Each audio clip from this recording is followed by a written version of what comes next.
let me just introduce the UFO twins to people that are new, and you can hear their other call where I said earlier to get the link.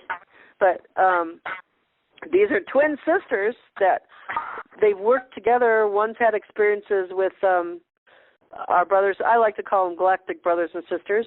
Other people call them UFO aliens. One of them has, and then the other sisters helped her along the process. So today I think we're going to, aren't you making a documentary or something of this? I have not really made we've written a book about the majority of the experiences that I've had, and this is Earlene.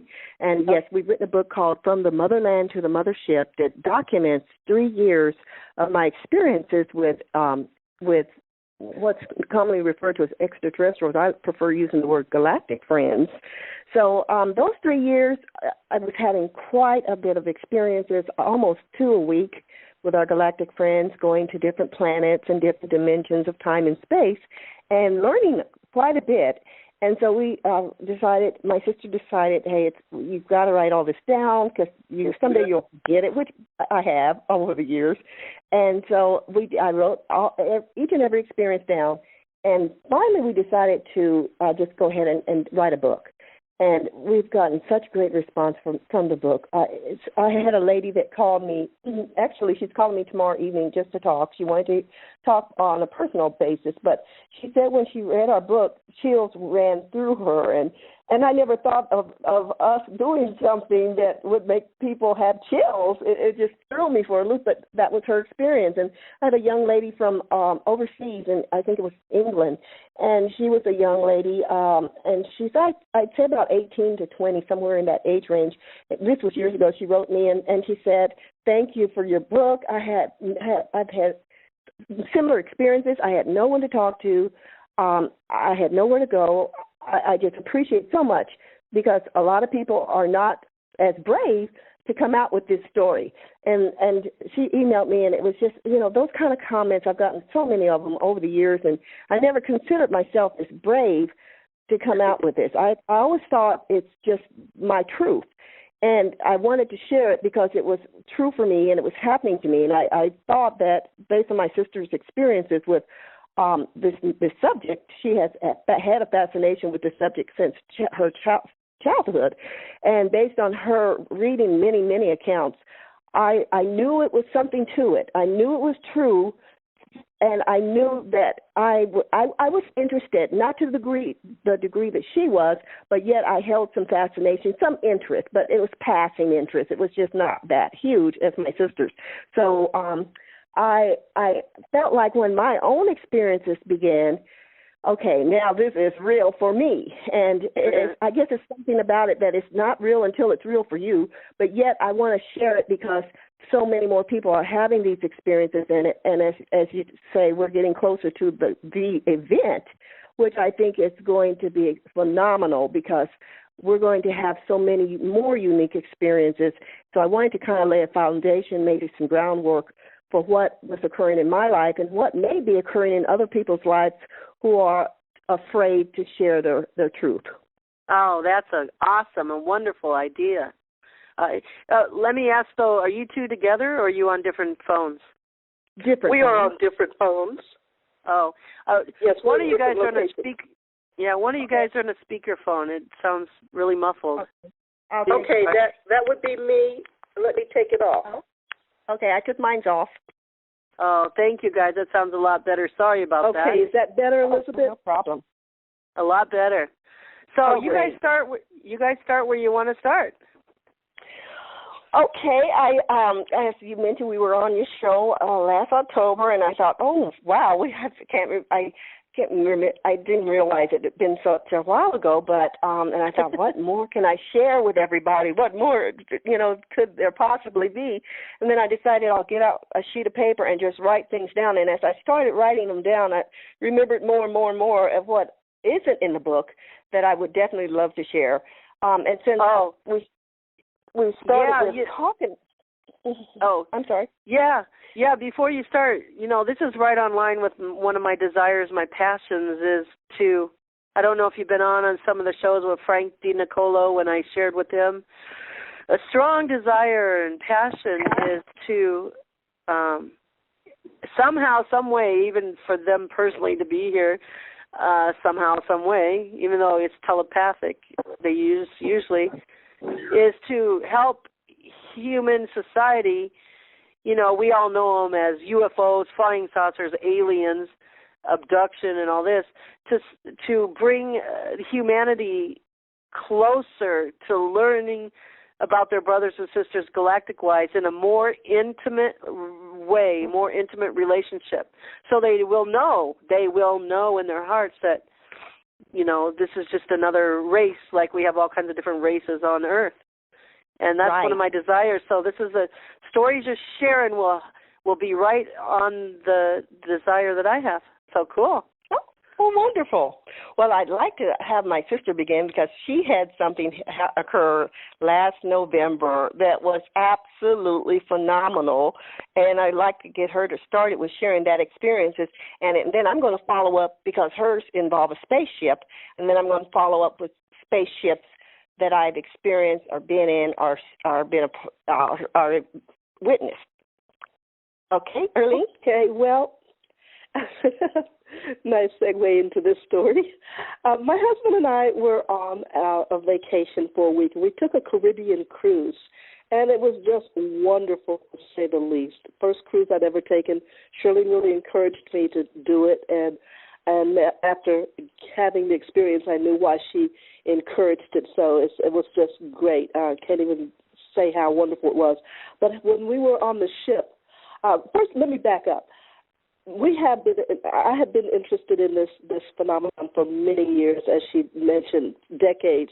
As far as being a child interested in, though that wasn't quite accurate, I was really, I think, exposed to it for the first time as a child when I saw a picture of what they then called back in the 60s a UFO. And I'll never forget that picture in my encyclopedia in my grade school because we had to write a paper on any subject we chose. We went to the library to go through the encyclopedias and look for a subject. So I couldn't turn the page when I saw this UFO. It just it was indelibly printed on my mind for probably the rest of my life. But and then my interest really kind of wasn't really an interest so much as wow, just the thought of extraterrestrial or intelligent life outside of this planet. And then as the years progressed, you kind of get involved in life. I got married, had children, and all that. And then in my 20s, I came back to it in terms of studying metaphysics and spirituality, and certainly UFOs, and read every book I could get my hands on, literally. I have over 50 books on the subject. So there was always a fascination on my part. Never saw a UFO, but believed everybody's accounts that said they did. I studied the government investigation, early government, and excuse the fact that I do have a little cold, and I'm sorry if I have to cough, but I'll try to move away from the phone if I have to do that. But it just became an obsession, really. But I was always on the outside looking in until my sister started having her experiences. And even though they weren't my experiences, they were as real to me as if they were, because twin sisters are so close. So they could have just as easily been in my experiences. And I have had experiences, but not as, I don't remember them as well as my sister, because I think I did have some bit of fear associated with the experiences. I was the researcher. I was fine reading and learning and studying the phenomenon, and we both had our respective roles in this work. So Shirlene was the one that went out and met the various our galactic friends, and went to dimensions and time and space, which she's going to get into. And I was the one that would support her when she came back from these experiences and tried to explain what I could based on what I had read through my years of studying the subject. So now we're up to last November, and my husband and I again are on this wonderful cruise. And one night we're sitting on the outside deck where you can just look over and look at the ocean, and it's a beautiful sunset. So we just decide we're going to get our camera and take some pictures of the sunset. And we didn't see anything in the immediate pictures that we took. I don't even know if we really looked at them. We just captured the sunset. But the next day, when we were going through all of our pictures of our vacation, lo and behold, we found a picture of several UFOs. One is in the corner of the camera, and when you take your fingers and spread it open, you can see it's definitely a UFO. And then in another picture, we got lines of ships. You know, we hear that these ships are out there, and they are watching us, and they're ready to help us and descend when we're ready, and they're gathering around our planet and just outside of our vision. And I now know that is true because our camera captured, I don't know, maybe five or six ships just all in a row, and they're just little white images of ships. And I can't even tell you how phenomenal that was. Even though I've studied the subject and I know it's true, it was really, really something to look at these pictures the next day and see all these ships. And I just encourage everyone, take your camera, start taking pictures of the night skies. You will be amazed, and day skies. You will be amazed at what you see because they're here. They're showing us they are here, and all they want us to do is look up and acknowledge them and be aware of their presence because they are there, and they're here to come and help us affect the change that we are seeking, that we are asking for. So I haven't been able to get these pictures on our website yet because working takes so much of your time and energy. But it's definitely something I want to do because we have these pictures on my husband's camera, and they're just our proof that this is indeed real. Not that we needed proof; we knew it was. But like I said, it's one thing to know it, then it's one thing to take your cell phone camera and capture it. Totally different thing. So that's what I wanted to share.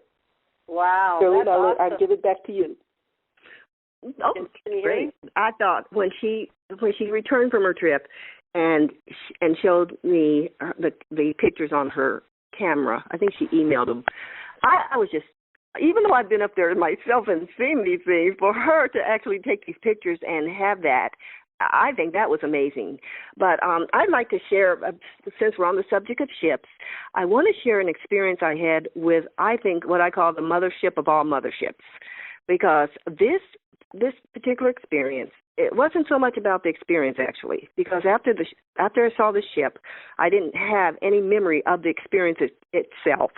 But there is, and now when I read information about Nibiru and our Planet X, I'm thinking this may very well have been what I experienced or saw. This particular ship, if you can imagine, a round, huge pumpkin, biggest pumpkin you can imagine, and you know how the little lines come down across the pumpkin. Well, this particular ship was up in the galaxy, and it was so huge. It was bigger than, I felt it was bigger than Earth. And it's bigger than anything you can imagine in our imagination. And it had lights, like the lines in a pumpkin that go up from the top to the bottom of the pumpkin. This ship had these lights going up and down, all the way around it. It was spectacular. It was beautiful, and I cannot imagine. I can't tell you how large it was. It was just, it was so huge. But I was going up into this ship. Felt like a piece of lint. I was so small in comparison to the ship, and they were pulling me up into the ship through the bowel, what I call the bowels of the ship, which means I was directly underneath the ship, and I was just mesmerized. I can't explain how big this thing was. I now think it may be a mothership and a planet, because a planet, if we think of a planet nurtures life, and it helps us we have experiences through living on a planet. I think this ship was a ship / planet combined, because it was that big. And I was so excited for having the opportunity to be lifted up and just going up into this humongous thing. And I thought, I said this to myself. I said, oh, this is wonderful. I'll get to go back and tell my readers all about what's inside this ship, the beings, what's going on, what it's about. I was so excited to go up into this ship, and guess what? After I got there, nothing. I could not remember another single thing that occurred. It was just all gone. When I came back, it was all gone. So and that's okay that it was all gone. I at least do recall and do remember, and I'm grateful to have had the experience, and then to be able to share something that was so profound because it was so huge. I would say greater than Earth. And so these ships I've been in over the years have different sizes, different makeup. They vary. They very much vary. And that was the most, I think, incredible ship I've ever experienced. But also, I'd like to talk about another experience which kind of leads into this. We were talking about planets earlier because of astronomy, and I want to share a particular experience I had with looking back on Mother Earth. I did get the wonderful experience of being again in the galaxy, and as I look back, and I can imagine how our astronauts felt when they were up in space in these rocket ships, and they would look back. I've read some of their accounts. They would look back at Mother Earth, and they said, "Oh my God, it's so profound, it's so beautiful." And those words don't begin to describe it. And I was just awestruck. I couldn't believe I was looking at our planet from a distance in the galaxy, but our planet had a heartbeat, our pulse. And I've heard this before. I still couldn't integrate that in my mind, how it would have a pulse. I would assume it would be from within. Like we have our heartbeat that beats from within our body. So I'm thinking that, okay, well, yeah, I can imagine our Earth has a heartbeat from within. But it's not just within. It's from within, and it was from without. It was a visible pulse going in and out, just like we breathe, in and out, visible from visible from out of space, from being away from the planet. You could look down on it, back at it, and see this in and out. And I just call that the breath of God, because we all have that. We have that breath that we're constantly in and out, and that's the way Mother Earth was. She was just like I equated to looking at a newborn babe. You were so awestruck, and you're so all of a sudden so in love with her. A newborn babe. But that's the way I felt when I looked back at Mother Earth. I just felt just totally in love. I had never felt that way about the Earth. Of course, we talk about loving Mother Earth and how she cares for us, and she takes care of us so much. And without her, we wouldn't have these wonderful experiences in the physical body. And that sounded really good, and that was always just talk for me. I guess I never really felt a connectedness to her as much as I did when I was out in space, looked back at her pulse, at her beat, and seeing that, not just knowing that it's there, but actually seeing the in and out breaths that she was taking. She's a living being. When they say she's a living being, she really is that. She is totally a functional living being. And now I am so connected that my sister got me to recycling. I don't want to throw anything on Mother Earth. I don't want to see trees cut down. I don't want to destroy her any more than we have. And it was just a profound experience to get that connection from looking back at Mother Earth. So I wrote this list down because there are so many things I want to share. I didn't realize I had this much to share, but I realized that we didn't put it all in the book because my experiences still continue. They're not that far from me. Whenever I get on the subject of them, it seems like when I go to bed, I will have an experience of Galactic visiting me, and so the more I think, so I do appreciate the interview because sometimes I'm like my sister said, we both work, we're running here and there, we're busy a lot, so my mind isn't always on our galactic friends, but these interviews That means you're coming back. the more you share, the more they come and talk with you. Exactly. The more they come back to me. So I appreciate that. It's just like I see my galactic family. Some visits, I have seen them and, of course, talk with them. I don't do a lot of talking, and I don't ask the questions. I know I should. My sister always gets on me. Why didn't you ask where we're from? Because we're twins, so we need to both know. So why don't you ask where we're from and these kind of things? And I don't always ask those questions because I'm more interested in what I'm experiencing at the moment, and so I get more involved and prefer those kind of things. And the talking is not quite the same as us using our mouth. It's more telepathy. It was more mind to mind. And so when I'm in these experiences, you do have to adjust to a different type of communication. And sometimes that's not I shouldn't say it's a challenge, but it's different. It's so different. Sometimes the likeness of a planet, when I'm on, for example, when I visit a particular planet and I have this, it's like being in a cartoon. It is so light compared to our planet, which is so dense and heavy. So there's also that kind of adjustment. There's so many adjustments going on and so much to take in. But the planet feels like you're in a cartoon. If you can imagine, there's nothing solid in a cartoon. Everything is light. And that's the way I'm feeling when I'm in these planets. To the degree, I want to share one experience that one particular planet I visited had cars. And then, our galactic friends don't need cars. They can just pop from one place to the next. They can disintegrate and rematerialize whenever or whatever way they choose to do so. But this particular planet was more advanced than planet Earth, and they chose to use cars. Not cars like we have. They're more like the Jetsons, if you can remember the Jetsons cartoon. The cars are up in the air, and they're more like little saucers than I would say cars. But anyway, they traverse around their planet in these vehicles.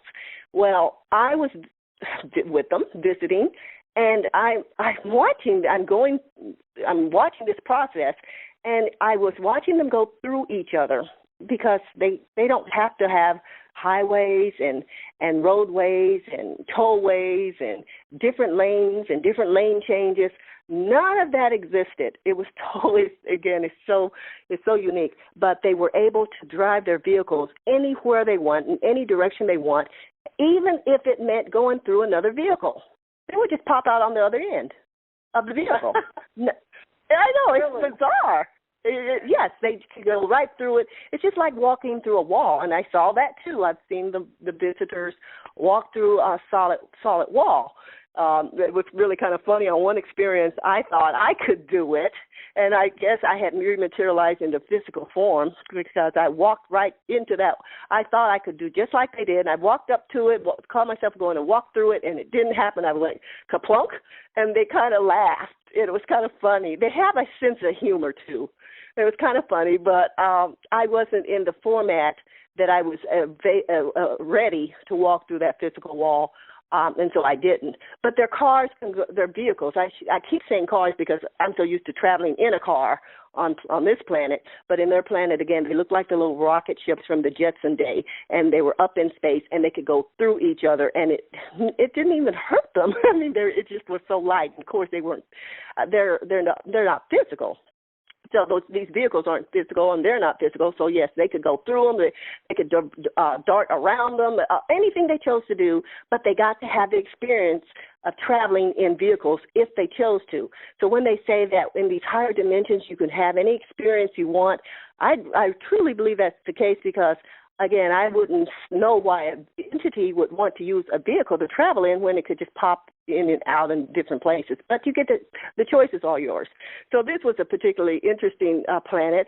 Another planet I saw that was because we got on the subject of planets.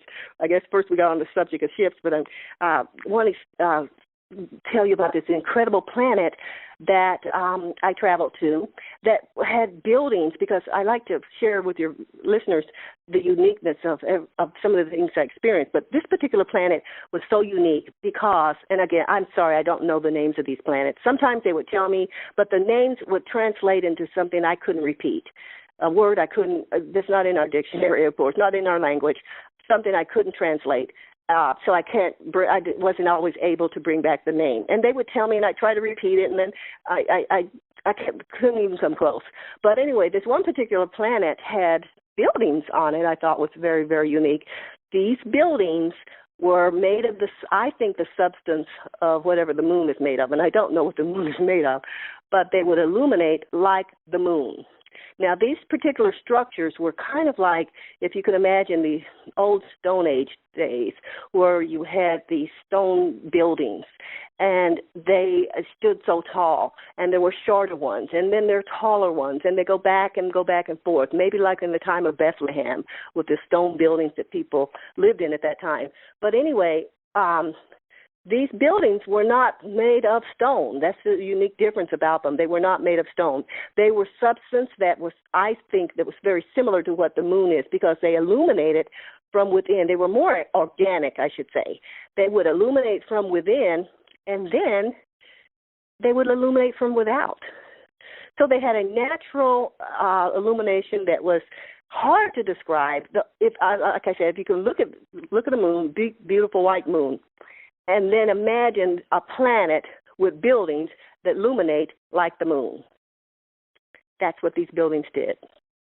Very, very unique. Very strange, too. It's just, these are things I saw, I was able to see, and trying to make some sense out of them, compare them to something we have here that we're knowledgeable about, like our moon, and imagining that being, that substance being buildings. But it was beautiful. The thing about it was, this planet was here with the dark sky and all these big, beautiful buildings illuminating, not stone buildings or not brick buildings, nothing that we have.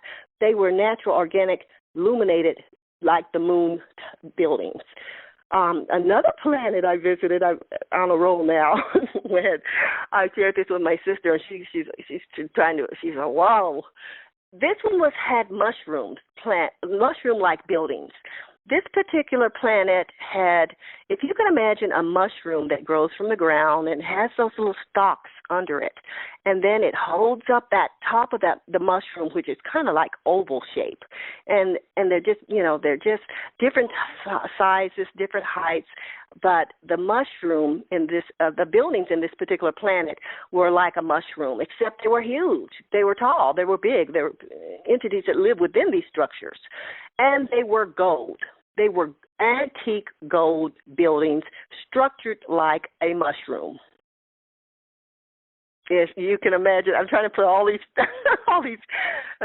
ideals and pictures in your mind, but that was phenomenal to imagine a building that's structured like a mushroom, because we look at little tiny mushrooms that come out of the ground, but these were huge, tall, and people lived in them, and they were antique gold, beautiful, beautiful gold. And, of course, my thought was, wow, I wonder how much of that gold mushroom-looking building would be worth on Earth.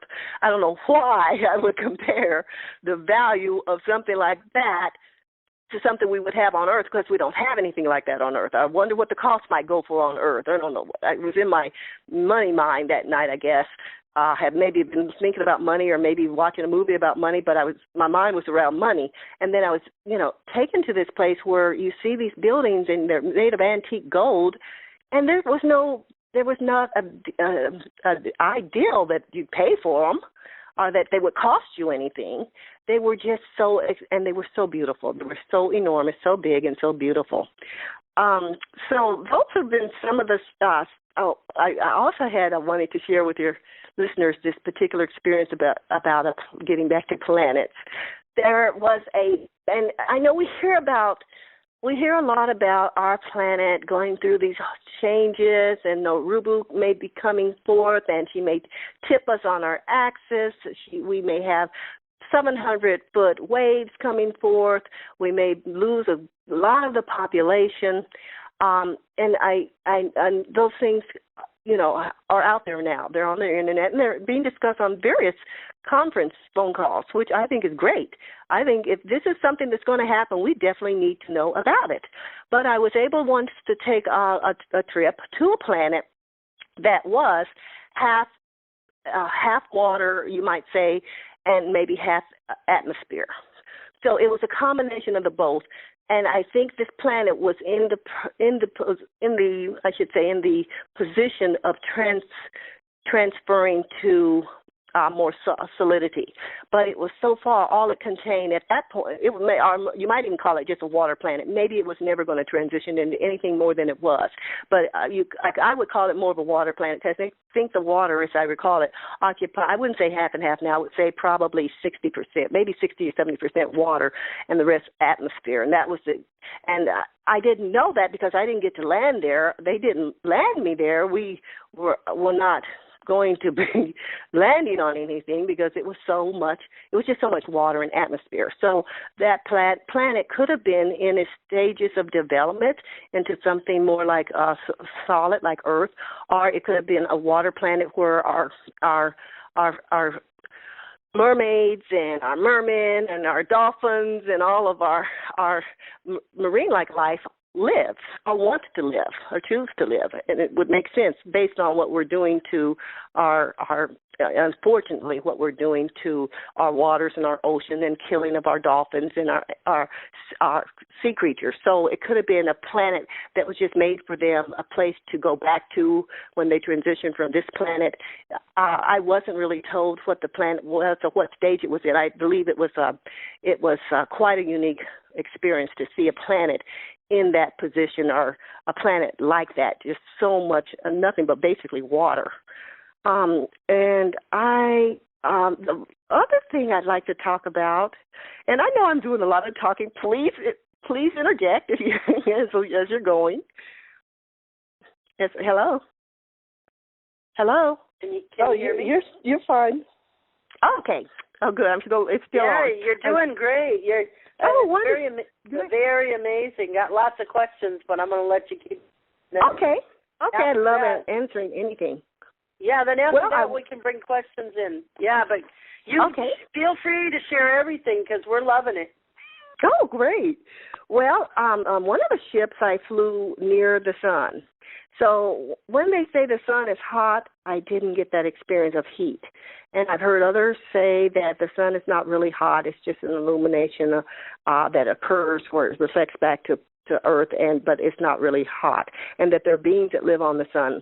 After flying so close to the sun, and if you can imagine our airplanes that we travel in, they don't get that close to the sun, but, we actually were. In this particular ship, I felt we got so close to the sun and was like, oh, my God. I felt we were right at it. It was just so amazing. Another experience I want to share is really about, everyone asks me, we always get this question, and my sister eloquently describes her experience of this because it's being out of the body. Earlene, can you share what your first time experience was like being out of the body? Then I'm going to pick it up from there. Well, it wasn't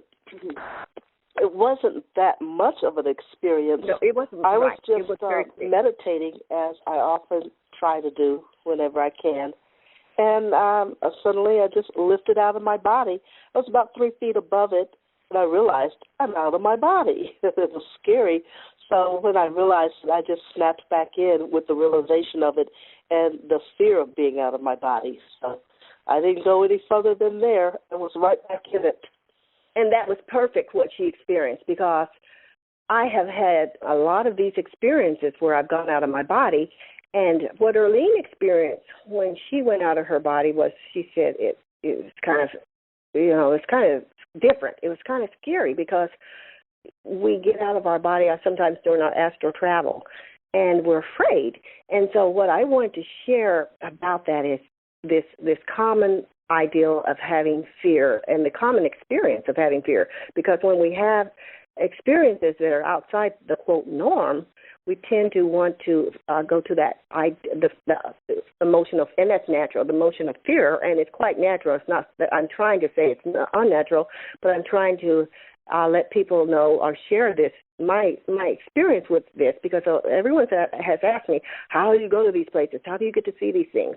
And I probably would have been in a frightening position if it had not been for a book that had changed. It really changed my life. It's called Conversations with God. And that book describes the fear. Fear is false evidence appearing real. So fear is something we can choose to experience or not choose. It's really a choice. So this book, Conversations with God by Neale Donald Walsch, the most profound book, I think, on this planet to this moment. I've read probably almost every single book, but the book expands your consciousness, opens your whole mindset to other realities, and also discusses fear in great detail in that we have nothing to fear. We truly have nothing to fear. And if we know this and really incorporate it in our mind, in our psyche, in our being, I believe that we could experience so much more of what the universe has to offer. So in that, the book described you can't be destroyed. You cannot be destroyed because your soul's going to live on and on and on anyway. And the idea that your body, our bodies are important to us, of course, and they allow us to have the experiences we're having in this reality. However, we're going to lay them down and we can change them. I read in another book, I can't think of the name of it, that our galactic friends know this. They know that they can lay this body down and pick up a new one at the drop of a hat. And they can do that, and they do that. Can I just add one thing about the fear thing? Sure. Yeah, this is awesome that you're sharing this because this is us too. And you're preparing us because it's going to happen to us. So, when you fear, like if you go out of your body and then you fear, that brings you right back into your body. But that's okay. Right. So experience that. So just to know that, if you find yourself out of your body, maybe you'll fear the first time, but then the second time, just help yourself not to fear, calm yourself down because there's nothing to fear. Because then as you stay at peace and rest, within that experience, you'll go even further or zoom like a rocket ship. That's why I wanted. That's exactly right. That's why I wanted Earlene to share her first experience being out of the body that she remembers, and what her reaction was, because it's so normal. It's everyone's reaction. Had I not read these series of books by Conversation with God, I would have been, I'm sure, in the same position. But since I read those books and I really took them to my essence of who I am and to my spirit, and knew that I had nothing to fear, and developed that closer relationship with our Creator and our Source. Once I did that, the fear was gone. And Yeah, well, thank you for that. So now those of us that are listening now and will listen later, we can bypass that step. And the first time we go out of our body, since we're prepared, this is awesome. We can go. We can go for it. Thank you. Yes. Thank you. It opens the door to like I mentioned, all these experiences, looking at different planets and their stage of development, looking at antique mushroom homes and organically grown, and looking at the crystal city, being able to view the crystal city and other beings and the shapes and forms, their races that they are. All of that was made available because of letting go of that fear. The universe is ours anyway. We're from the galaxy. We're from the universe. So that's part of who we are. We just forget. When we come back, we forget. We're galactic beings. Yes, we're galactic beings anyway. And God mentioned that in Conversation with God. None of us are from here anyway. So when you talk about spacemen, you might as well say we're all spacemen, because none of us are from here. That's what was mentioned in the book by God. And again, the book is so unique. Some people will question, how do you know that's God talking? I cannot speak for anyone, but when I read these books, and they made sense to me, and they were so profound and so far out of our normal thinking that I knew it had to be a creator source that wrote this material through Neale Donald Walsch. But anyway, getting back to this fear thing, when I got it in my head that there was nothing not in my head, only my head, in my heart, in the essence, in my soul, and remembering that, knowing that, I let go of fear. I was able to go to these kind of places and have these type of experiences. But I do want to share one experience I did have while I was out there. And having fun, to me, it's just like taking a day trip to, like if you're a little kid and you're getting a day trip out of school and you're getting to go to the zoo, or you get to go to the park, or whatever it is.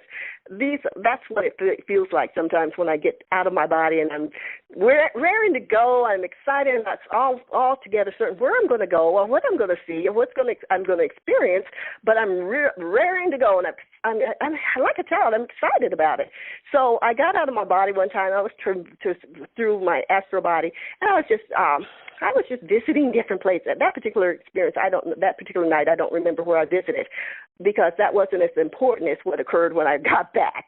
But I was just all over the galaxy. Sometimes like I said in my last interview on your show, sometimes I thought about going to the moon. There's just so many places. It's limitless. So I was out traversing the galaxy, skipping around, jumping around, flying like a Superman through the sky sometimes, and just having fun with it. And it was about time to come back, and instinctively, I always would know when it's time to return to my body. Something would just tell me it's time to get back. So, okay, I'm going to start heading on back to my body, and so I could get back inside. Well, that didn't happen. This particular experience, it didn't happen quite that way, quite that easily. I didn't get back in. And I'm not telling the audience this to frighten them. I'm telling them this because there's more to it that I want them to know, because there's still no fear. So if you're out of your body and astrally projecting and you can't get back in, you would assume you're dead. Everybody that looks at you and you're not back in that body yet, they're going to assume after a period of time that you're dead. And I knew that was going to be the case. I was not, say, dead. I should say transitioned, because we never die. But because I was still up there. I was still alive. But I knew I wasn't getting back in my body. I couldn't enter. It was like I kept trying. I entered. I remember zooming down into it, and I got a blockage. Couldn't get in. Second attempt, zooming back down into it, another block. Can't get in. This is weird. I've never been able not to get back in.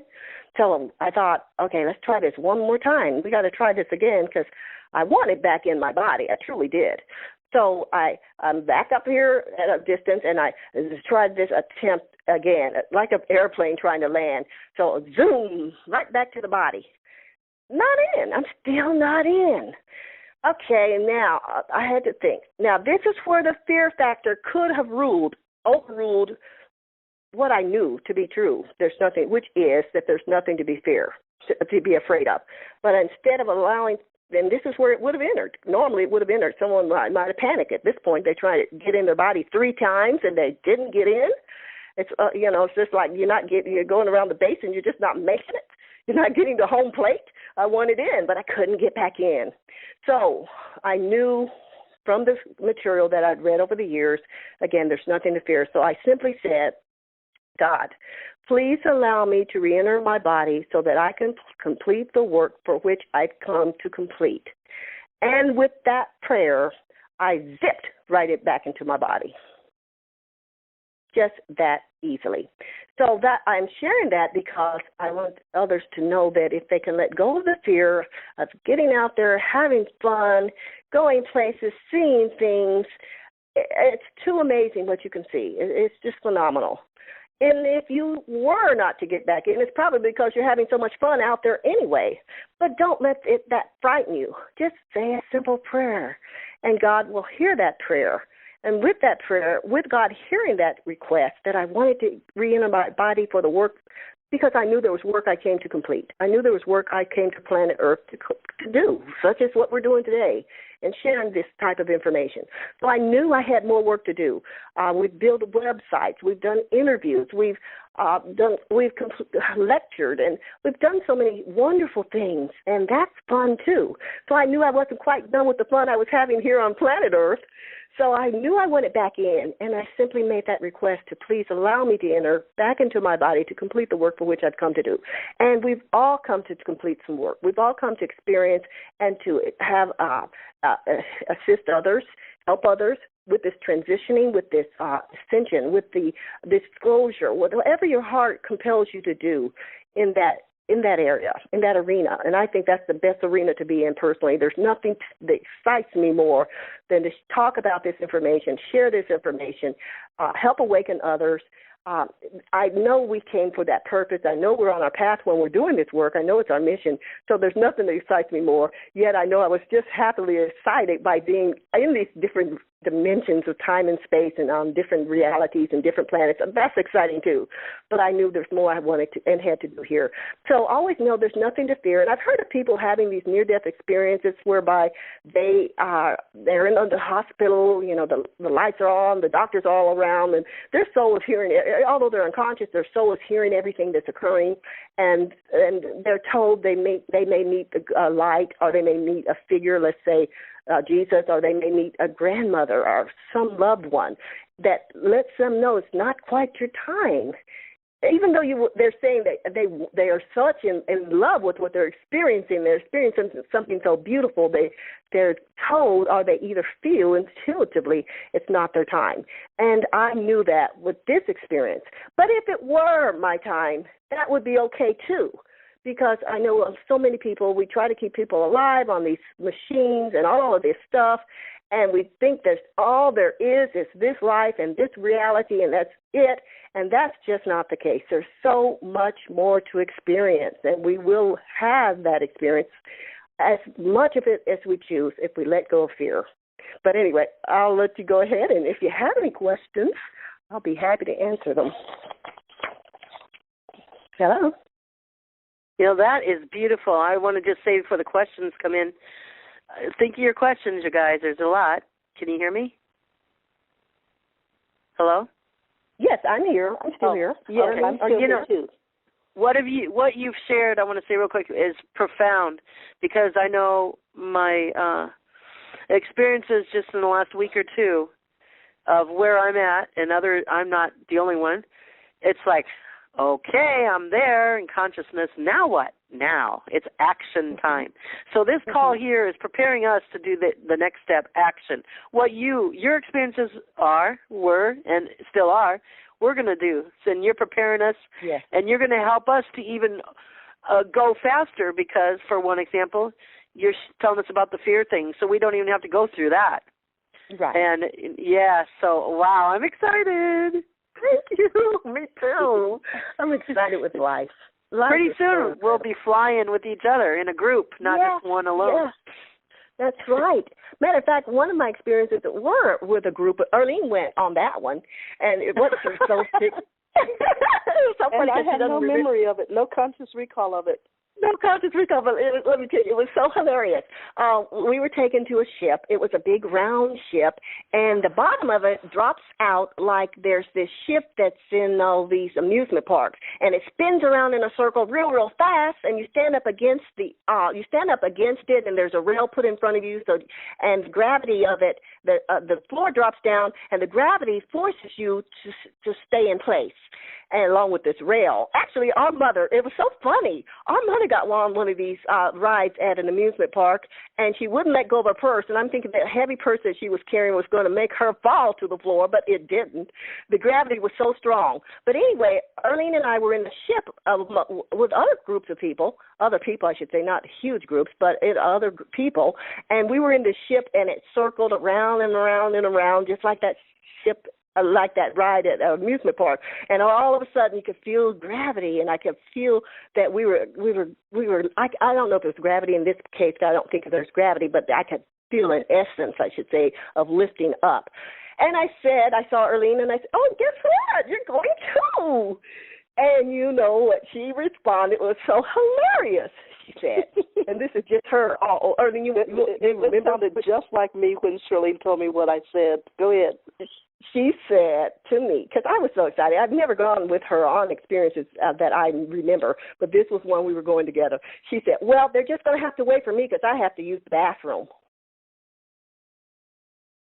And I do go to the restroom a lot during the night because I keep water by my bedside, and the air is dry in Texas, and I'm always thirsty, which means I have to get up and go use the bathroom. So that sounded just like me. Yep, she was so nonchalant. Here I am excited. I'm always excited when I'm going up into a ship and going to another planet.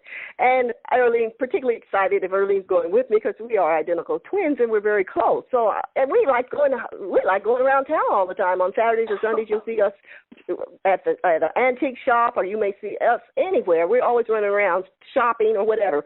So I was excited she was going to go on this trip with me. And then for her to respond, well, they're just going to have to wait on me because I got to use the bathroom. It was so funny. Well, what happened then? What happened then? Did you just laugh? Yes, I left without. You just laughed and... Yeah, I laughed. I thought it was funny, but I was sad that we weren't going to be able to wait on her to go to the bathroom, and then for us to take off. So basically, we left without her. So then, Earlene, do you feel it was our physical bodies that were in that experience?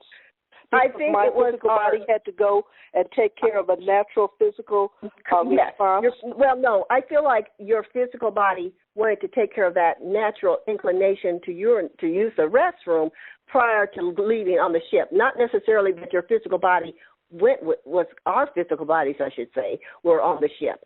At that time, I think we were more astral. We were more astrally in that ship. Well, I get. It was like you were in between dream time and awake time. You were there in your dream time, your whole body, physical body, and then you had to go to the bathroom in your physical body, so you got out of dreams and you woke up in your physical to go to the bathroom. That's what it sounds like to me, too. Yeah, she just wasn't quite prepared or ready to go. And, because again, some of these experiences are just the astral body that's going.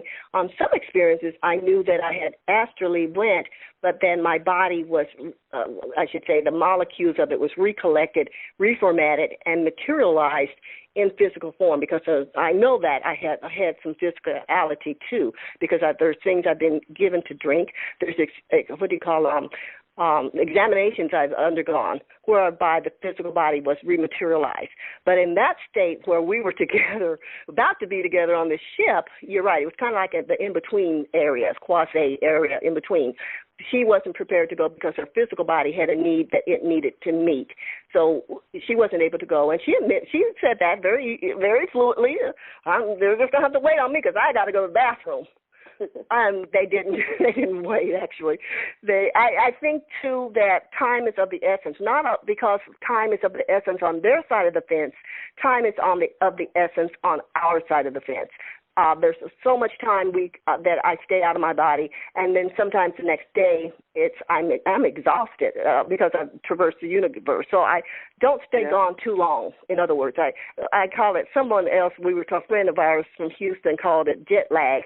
That's the way I would feel sometimes when I came back the next day going to work. I would feel jet lag, as though I traveled all the night and all the 2 nights maybe. I was just that exhausted. So I don't think we need to be out of our body too long, and there is a period of time we probably should be out of it and then shouldn't return. So we didn't wait on her, in other words. And it was funny. It was hilarious. It's fun. Okay, moving on. Okay, we'll move on. If she talks about it much longer, she's going to be back there. And then you both are going to take off because you already went to the bathroom now. That's right. And that would be wonderful. That would be great. I'd love that. Well, if you two left, you got to take all of us that are on the calls. Yeah. Okay, is there any questions? You could just star 6 now at this time to mute or unmute. Now, this is where everybody gets shy, huh?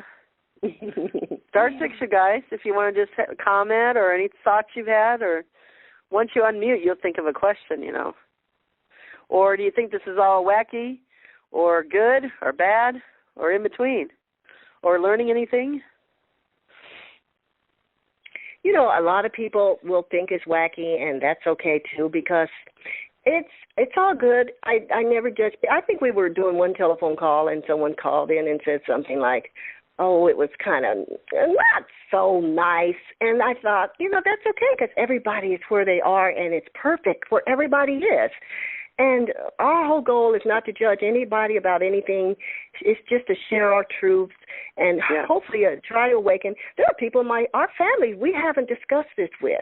And those that we have discussed it with, it's just, they don't know what to say.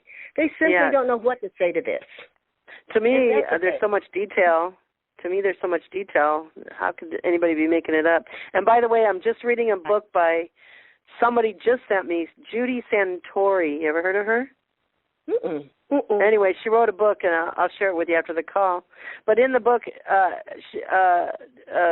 another person from a different planet talked through her to write the book, and she wrote it physically. But she describes a planet with cars like that you were on. I say, wow. Oh, really? And, yeah, and when they got in the vehicles, they would just ding, ding, ding, put in like little numbers of where they were going, and then the car just took over.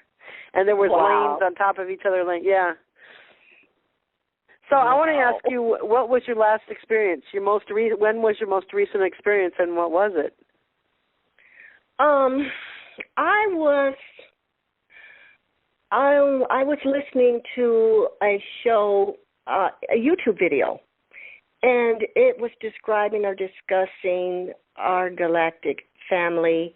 It was also discussing their desire to come and help us through all of the transitions we're going through and all the changes, and it was discussing the approach of Planet X or Narubu, and I was just listening to it was quite extensive show, and I late at night I'm trying to go. When I'm kind of not ready to go to sleep, want to hear something, I'll turn on something on YouTube or pull up something on YouTube, I should say, that I've heard about and I've been wanting to watch. And so I was watching and listening to something on YouTube about these subjects. And that particular night, I think that was just about a week ago, an individual appeared at my bedside, and he was hovering over my bedside looking at me. And he was I should say, that's something else I want to share with you. It's another story, but I'll get to it next. This young individual was talking to me. He was sharing some information.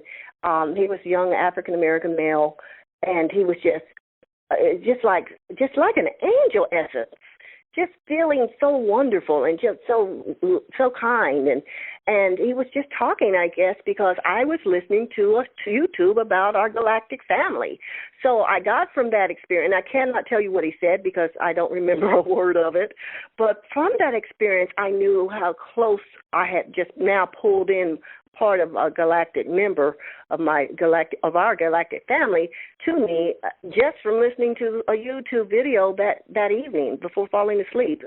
And when he emerged, it's so different when they blend. It's like a blending. That tells you that tells you they're listening into everything. That's what part of the ships are there. They're like making sure everything's safe down here, and if they spark somebody's interested in them, they tune in, don't they? They come right to you. So he came right through this, the dimensional blending doorway. It's kind of what I want to call that, because he wasn't like here 1 minute pop in and pop out. He blended the realities, and that is such a hard thing to describe. But it's like my reality existed in this one place, and then his reality existed in another place. And it's like blending, having a blender and blending a cake, and you're blending the flour and the sugar and the eggs, and you're blending that all together until it becomes one. That's the process, almost closest I can describe it to how he entered. He blended into my reality. He didn't just really pop into it. He blended because he was already in a different reality, different dimension. So he blended himself into this third dimensional reality, third/fourth, on our way to fifth, but he blended into mine, and it was just, I can't describe it. It was just like experiencing time from my dimension and experiencing it from his dimension and it merging together. It was quite profound. It was here about a week ago. But I do want to share something else that kind of interesting occurred here. I'd say this is about a month ago now. And I told my sister, Earlene, this is the strangest thing I have experienced in the physical. I've experienced some strange things in the physical and in the spiritual on these other planes of dimension and time and space and planets and so forth. I haven't experienced a whole lot of strange things on this planet, but one day it was a Saturday. I went shopping. I was going to Goodwill, going to give some things away that I didn't need any longer. So I parked my car. As I was walking from my car to the big Goodwill truck, I saw this young man standing like a statue. He was African American. He was dressed kind of impoverished like. He didn't look like he had a lot of money for clothes, and he was just wearing some old jeans, an old vest like, and a shirt, and maybe a hood, what do you call the hat on his head. And he was just standing in like a statue. Which in itself, that was very weird to me. But, here I am, I'm doing my Saturday errands, running to Goodwill, running to the store, running to buy groceries, cleaning my car, and I had to make this stop at Goodwill. So I happened to notice him standing there, but I was talking to at that time I was talking to my sister. I wasn't paying him a whole lot of attention. But he was standing like a statue. He had one foot out in front of the other foot, and he was staring straight ahead. And he was bent over, tilted like a statue. If you could imagine a statue in front of a library where they have the one foot out and then one hand rests down to the side and one hand maybe on the knee, posing. Well, he was sort of like that. He wasn't posing, but he was sort of in that position. And he was just staring out of space. And I thought, okay, maybe I shouldn't approach this guy. I don't know what's going on with him. And he's just standing there really weird, and I need to drop this stuff off anyway. So I think I was talking to my sister at the time. I went onto the Goodwill, the truck, dropped the stuff off, got back in my car, gazed at them again, and I was just talking. I'm not really focusing in on the guy, but something stayed weird about that. So when I went in, next door, I went into, I think, a fish market and got some food, and then went into a beauty supply place. By the time I come out, and I was talking to my sister on the phone, by the time I came out of the beauty supply place, here he is still standing there in this strange, odd position, has not moved, has not taken a step, just like a statue. Then I'm thinking, okay, something's weird here going on. Something's wrong. No one poses like this. No one stands this still this long, just standing there. And so I thought, okay, I'm getting back in my car. I'm going to drive around in front of him and see if he's okay or what might be wrong with him. Why is he standing this way, looking this odd, and just not moving a muscle for that length of time? I was, like I said, into about 2 stores before I came back out. And so I got back in the car. I looked at the ignition, turned the key, put my key in the ignition. By the time I looked up, he had disappeared. It was the strangest ordeal, the strangest thing. He had just totally disappeared from sight. So I looked at all the cars around me. He didn't get in any of the cars. I looked to see if he was walking. He wasn't walking off. He was suddenly gone. So I asked my sister, said, well, Earlene, you don't have to ask anything. Just ask your higher self. You always get the answers. And so I said, okay, I'll meditate on it. I'll ask my higher self, what was that all about? And so what I got was that he was grounding the Earth's energy in that particular spot. He was grounding the energy from above, and that he was kind of like a conductor of that energy transmitting from the higher dimensions to planet Earth. He was anchoring energy in. That's what I got from that's my answer.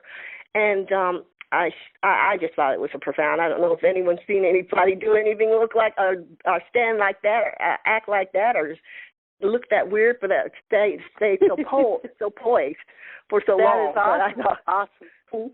That's how I share it. Story. Awesome story. I love that. And that perfectly makes sense, Mm-hmm. There are different dimensions, the ones in different dimensions, and galactic-wise, they are helping us a lot by bringing our divinity codes to us and grounding the energy, helping to uplift the dense energy into less dense energy.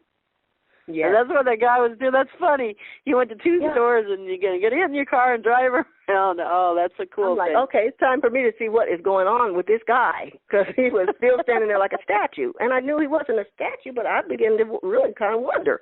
What did the other people do? So fast. No one. He was not. It's the weirdest thing. I don't think anyone else saw him. That's what I was going to ask you. I don't think anyone saw him. I think he was in between rows, and the row he was on had no cars parked on that whole row. The row in front of him had no cars parked behind it. It was several rows back before you would see any cars. So I don't think when people, and they were mostly all in the stores, I really don't think anyone saw him. Except you. That's cool. Except me. Yeah, it was very unique, very interesting. Awesome. Earlene, did you share your experience on the planet with the cloning in the book or on Elizabeth's last call? Yes, that's a fascinating story. I did. Okay. And I don't know, do you recall that, Elizabeth, that particular story? If not, I can repeat it. Oh. Have you guys ever asked your higher self to go on a trip together? It's time. No, we haven't. As a matter of fact, You have not because you ask not. Ask, and you shall receive. The door will be open to you. Yeah, that's a good idea. I just hadn't really thought about it. I've just been like anybody and everybody else. I've been just fascinated with Shirley's experiences. I'm just in awe. And I know this is my twin sister, but to me it's just as incredible, exciting, and interesting, like I'm hearing it from, someone else other than my identical twin sister. So I'm just very, very thankful she is my twin sister having these experiences, and that I'm a part of it. Wait a minute. I'm just now being told I'm cutting ourselves short. How about it, you guys? Somebody ask for all of us, and anybody else that's listening is willing. I'm willing. Let's go on a trip together. You want to ask, Earlene or Earlene? Let's ask right now. I'm in. Oh, that would be wonderful. I think that would be. And somebody asked the question. Fears. Somebody asked the question. Go ahead. What was her question? Just ask the question. Ask it. Ask ourselves, our higher selves, if we can go on a trip together, or however you want to answer the question.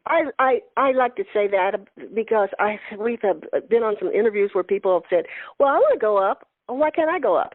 And that very question, why can't I ever go, puts you in a place of why you can't ever go, because you don't believe you can.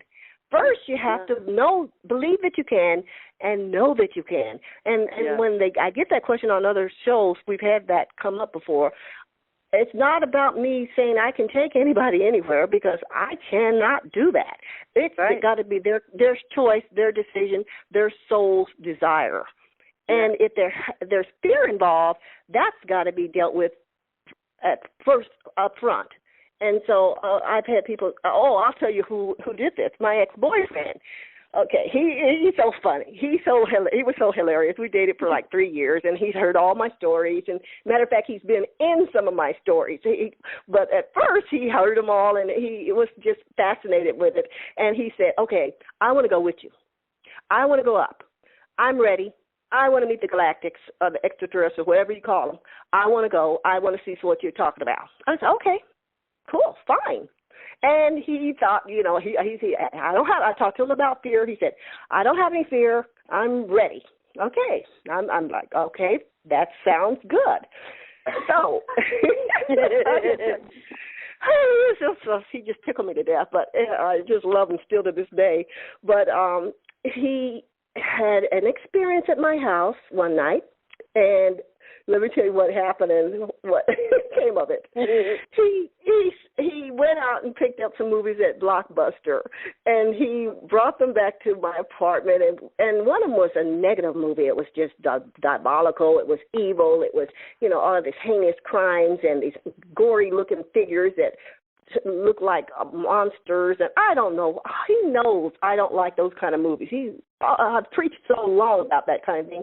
I don't bring those movies into my home because I don't want them in my and I don't watch them because I don't want them in my vibration. But that's what he likes. So he puts it in and begins to watch it. I said, okay, look, if you're going to watch that, I'm going into the next room. I'm going to bed. He said, fine, go ahead. So he stays on the sofa, watches this video he just bought. So somewhere in the middle of the night, he pounding on my door, because I shut the door. I don't even want to hear the sound of the movie. I shut the door. So he's pounding, and he's running in and frantic. I said, what's wrong? What happened? What's going on? He was just petrified. He was just he was so afraid. And I said, and I've never seen him like this. So I said, what is going on? What happened? And he said, Shirlene, there was a lot of little entities around the sofa. They were all standing around me. I couldn't move. I was immobilized. And I know that from my own experiences, they do sometimes immobilize you. He said, I couldn't move a thing on my body. And he said, then they decided, and they told him, we want to know the reactions to certain areas of this movie, certain parts of the movie. We want to know your reactions. And so they would rerun it, and the scariest part, they would rerun the most goriest part. I mean, some of these images were these satanic-looking, evil-looking faces, and they wanted his reaction to it.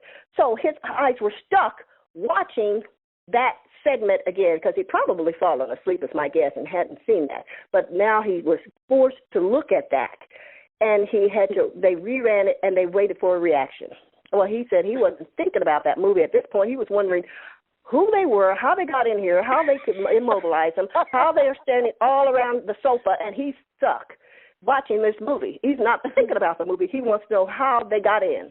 So he wasn't focused. They wanted him focused. So then they rewound it again and asked him to look and expected him to look at it and give them a actual reaction. Again, he wasn't about to worry about that movie. He was wondering about them. All these little bitty entities standing around us. I mean, he said they were so short. They probably didn't come much higher, just a little higher than the coffee table. Maybe just maybe a foot or two above the coffee table, all around the sofa, lined up around the sofa. So he wasn't obviously cooperating, so they reran it again, wanting his reaction. Finally, he wasn't going to give them any reaction about the movie because he was too concerned about them. So suddenly they disappeared. He said they just totally left, just totally gone. And that's when he got his mobility back. He jumped up off the sofa, ran into the bedroom, got under my covers, and said he changed his mind. He never wants to see deal with another galactic as long as he lives. He totally changed his story. Totally changed his story. But I told him, I said, that's just what you drew to you based on the type of movie you were watching. You drew some negative entities to your experience.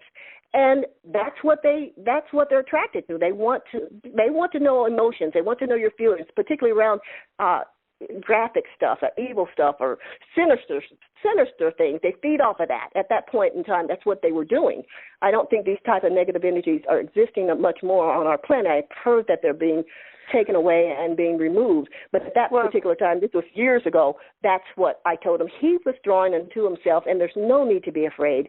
Don't give up on the ideal of meeting benevolent beings, because they exist too, and they're here, and they're positive, and you can have a positive experience. But that one just really threw him for a loop, and I don't know if he has really ever gotten to the point he wants to deal with it again. Well, here's what I see out of it. I've learned about ETs that, in their density, they don't experience the strong emotions, whether they're good or bad, that we do. So these guys could have been, good grays, good guys too, and they just have a fascination of wondering, what are you experiencing and what kind of emotion and how or what is it? And so it sounds to me like his strong will, the wills against the wills, and the less denser energies always win out. He was fighting his will. He wanted to do what he wanted to do when he wanted to do it, and he wanted to figure out where they're from, but they wanted to know the emotion, so it was like a tug of war. It really was a tug of war. But he said to tell them, give them a message. He acts like I'm the ambassador now, so he wants me to talk to them in his behalf. Tell them he's changed his mind. He doesn't want to go out into the galaxy. He doesn't want to see anything. He don't want to deal with anything. Let them know up front from here on forth, he's done. He was through. Well, it could have been a good experience, so maybe he wasn't ready. It was too much pride. It could have been a good experience. I mean, if he cooperated, he would have found out wonderment in there. Yeah. It could have been, but see, when he sees something around him that immobilizes him, he automatically thinks bad guys, terrible experience, and that's his interpretation of that experience. When I've been immobilized, I'm like, oh, yay, I'm getting ready to go back out into the galaxy and have some fun and see some wonderful things. So, he's upset by being immobilized. I'm thinking, oh, this is cool. If I have to be immobilized temporarily and I'm getting ready to take off, that's okay. So it's all a perspective. You're right. It's all a perspective. That was a significant story, too. I learned something out of that. Just, don't be afraid. Right. The immobilization thing. We covered a lot of the, not being able to get in the body, the fear and the immobilization thing. I experienced that with my eyes one time. So you are just preparing us like, we're going to be prepared by the end of the call. I am anyway. I don't know about anybody else. That was profound, very profound. Thank you. It's so much fun. Life is just fun. And we grow and we learn and we evolve. and we're here to help educate and to help each other to grow and evolve. And I just feel blessed and honored for everything I've been experiencing and am experiencing. Okay, so is there anybody that has any questions? Otherwise, I think because you guys wanted to rest, and I have an idea how to end the call. Just star 6 right now. Come in if you like. So we're this call's not going to go to waste, you guys, you Earlene and Earlene and everybody. I'm going to pray the prayer 1, and we're going to ask the question, and anybody who listening now that's willing or listens on the recording, because you've given us all. I'm serious. You've done the foundation of the next step is action. I know it is. It's glorious. Yes. Mm-hmm. Yeah. So now this is going to be funny, Earlene and Earlene. I think we're going to meet face to face for the first time, galactic-wise, not on this Earth. Are you ready? Definitely. I mean, we don't know what each other looks like, but somehow we'll know. That'll be cool, huh? Yes, absolutely. And anybody else. So is there anything else you guys wanted to talk about? Or you okay? You done? Or it's up to you. I can't think of anything. I just want to leave your audience with knowing that there's nothing to fear. There's a great, big, beautiful, wonderful universe out there, that we're part of that universe, and our galactic friends are here to help us through what we're going through with the transition, with the event, with all of these things, is to remain positive. And sometimes it's hard to, because we're in this reality and we have to deal with bills and jobs and money and you name it. We had all types of challenges, but we brought these challenges to ourselves to remember that we are part of the solution for all that we experience and all that we desire. Earlene? And the other twin. Yeah. That will be very hard to top. All I can do is ditto it and just say that this has just been a great call. I've enjoyed it. I've enjoyed hearing all of Earlene's stories all over again.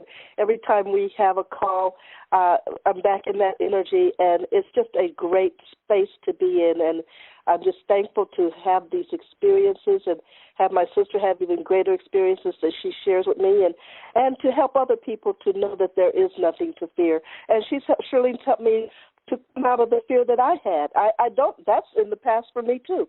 I don't have any fear anymore because I know there is nothing to fear. So my sisters helped me along that line too, and I'm just thankful for life. Oh, beautiful, you two, beautiful.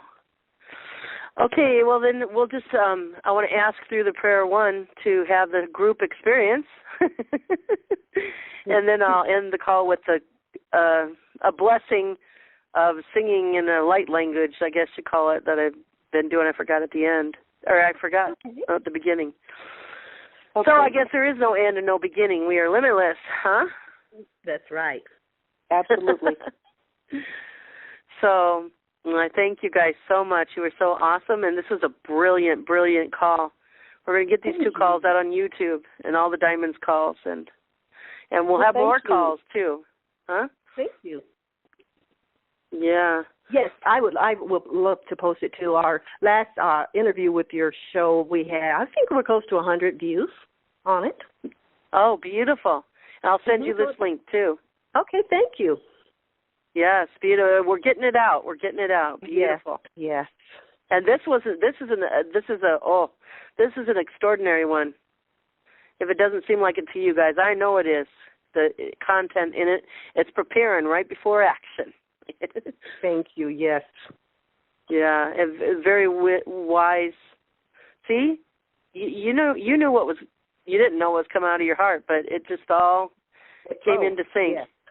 It does. Yeah. So right now I just call in the living blue flame of love, and I call in universal consciousness.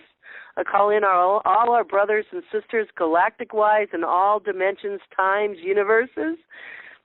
And I call in all of our higher selves. I call in our spiritual, mental, physical bodies. And we thank you for coming. We thank you for coming. We thank you for coming. Thank you. And so we just say we are all one And when one is harmed, all are harmed. And when one is helped, all are helped. So therefore, in the name of who I am, and I am one with all that there is, I ask that only the highest good of all concerned happen, only the highest good of all concerned happen in this realm of us taking a galactic trip group-wise, Earlene, and me, and anybody else that's on the call now that agrees, and anybody that listens to this recording. And even if they don't listen to the recording, they'll get it in the energies and vibes out in the atmosphere. We ask that only the highest good of all concerned happen in this group galactic trip. Maybe the first one and more. And so it is, and so be it. And I thank you. Thank you. And I just bless you now. Blessings of, Blessings I just said, of love. and so it is. And so it is. Thank you. And I say blessings of love and peace and joy turning to bliss. Anshiliana alo, ane arabayari arabagoye, Shiliana,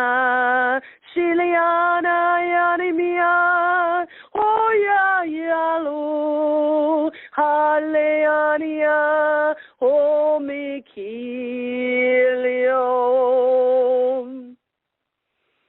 o neho.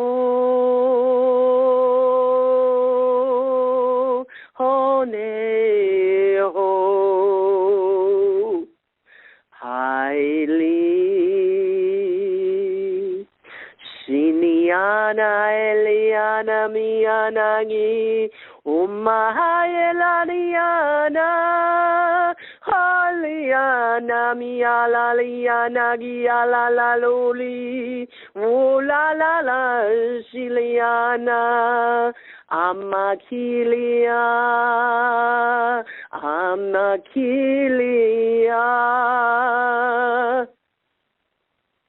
and so it is. With joy and bliss. Love you guys. Love you too, Elizabeth. Thank you for having us. Thank you. Gratitude. Namaste. Namaste. Namaste. Love you. Love you. Be blessed.